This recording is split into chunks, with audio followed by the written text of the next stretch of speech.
কমলাপুরের থেকে rail line দিয়ে হাঁটতে হাঁটতে হাঁটতে হাঁটতে আমি এফডিসি গেটে আসতাম।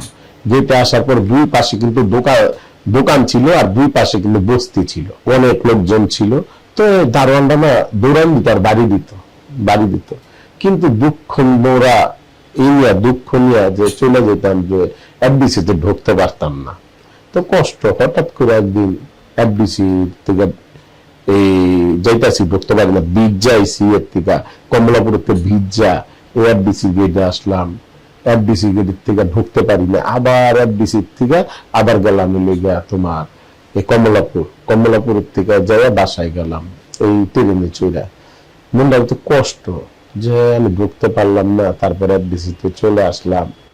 যাই হোক, যখন মাঝামাঝি অবস্থায় রেল লাইনের মাঝামাঝি মগবাজার আর এফডিসি গেটের মাঝামাঝি অবস্থায় রেল লাইন দিয়ে হাইটটা বললাম, যখন আমি এফডিসি তে ঢুকতে পারবো তখনই আমি আসবো, এর আগে আর আসবো না।